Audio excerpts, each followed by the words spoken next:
Fala rapaziada, tudo bom? Mais uma aula de geografia aqui no 7º ano. Vamos falar agora do desenvolvimento territorial brasileiro, a distribuição da população. Por que ela é uma distribuição irregular? E nós vamos falar da diversidade étnica do nosso país, né? Porque como nós sabemos, nós somos um país miscigenado.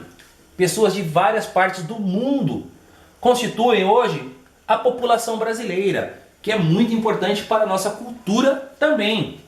Então nós vamos começar falando a distribuição da população brasileira, né? Uma das características da distribuição espacial da população brasileira sempre foi a concentração em determinadas áreas do país, sobretudo na região sudeste e sul, né? Lembra na aula anterior que nós estávamos falando do desenvolvimento territorial?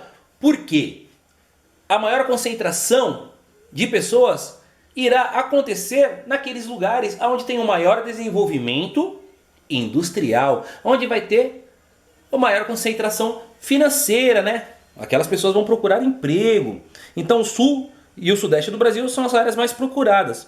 O censo de 2000 revelou que quase metade da população brasileira vive apenas em 244 municípios do país, sendo-se que o Brasil tem mais de 5.500 municípios, né? Olha para você ver como há um afunilamento.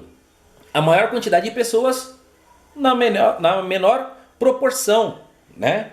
O censo também, nós temos que considerar a relação entre a área total do nosso território e a população absoluta. Temos uma densidade demográfica de 21 habitantes por quilômetro quadrado. Entretanto, a ocupação do território brasileiro é extremamente desigual. Ao mesmo tempo que temos municípios com menos de 1 habitante por quilômetro quadrado, né? Como em Atalaia, no norte do Amazonas, há outros como São João de Meriti, no Rio de Janeiro, com mais de 13 mil habitantes por quilômetro quadrado. É muita gente em um pequeno espaço de terra, né?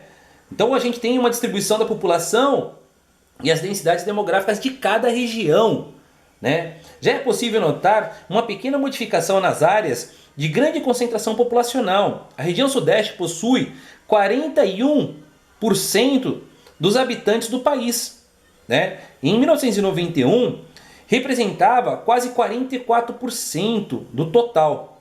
Nessa mesma região, revela-se o crescimento maior das cidades médias do interior em relação às capitais, né? Então a gente está tendo um inchaço populacional. Isso daí é muito preocupante, porque você acarreta num processo desse um inchamento, né? Um inchaço populacional, e fica uma distribuição desigual. Você não vai ter emprego para todos, você não vai ter uma infraestrutura para todos, você não tem saneamento básico para todos, automaticamente acarreta você não ter uma educação de qualidade, uma saúde de qualidade, né? Própria segurança de qualidade. Isso daí acaba danificando toda uma estrutura. O desenvolver territorial acaba se danificando, né? Durante a década de 1990, 30 milhões de pessoas mudaram-se para cidades médias do Sudeste. Olha para você ver, na década de 1990, lembra? Na aula anterior, nós estávamos falando da década de 90, que foi algo muito importante para o censo nacional. Entra aqui também, né? O desenvolvimento territorial começa na década de 90, a distribuição também. Aí a gente vai entrar na área da diversidade étnica, que é muito importante. Há uma ruptura gigantesca no nosso país, apesar de nós sermos um país miscigenado, com várias etnias, né? Os indígenas, os primeiros habitantes do Brasil, os negros trazidos como escravos pelos europeus, né? E os brancos europeus principalmente, formam os 3 grupos básicos da população brasileira.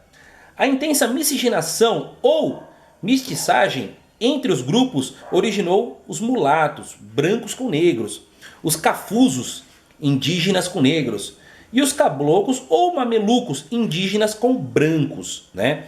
Isso daí foram os 3 principais miscigenação do nosso país. Foi o que originalizou primeiro a população brasileira, né?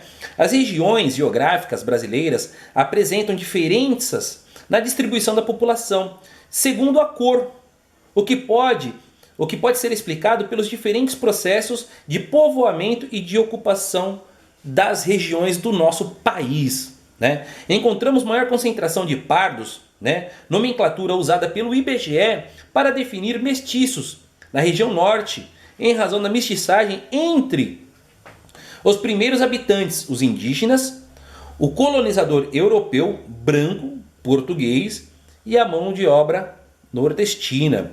Os negros concentram-se no sudeste e no nordeste, respectivamente, pelo fato da escravidão ter sido mais intensa nessas regiões, né, que era muito forte.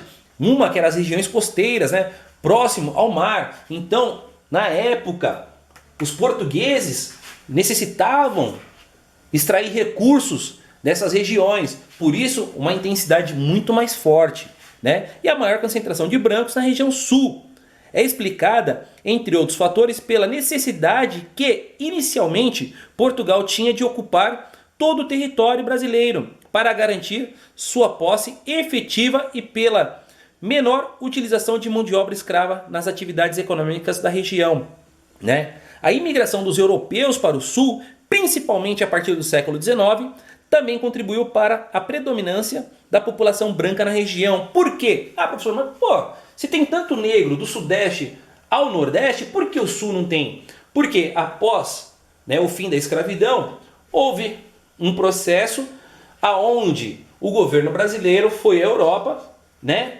e fez como se fosse uma propaganda do Brasil, trazendo mão de obra qualificada para o Brasil, onde essas pessoas teriam terra, teriam posses e tudo mais. E o sul do Brasil, como é muito mais parecido com a região europeia, por ser mais fria, uma grande incidência de alemães no sul do Brasil. Bom, nessa aula nós falamos sobre desenvolvimento territorial, a distribuição da população e a diversidade étnica. Pessoal, espero que vocês tenham gostado da aula. Aqui é mais uma aula do 7º ano de Geografia. Até a próxima. Um abraço.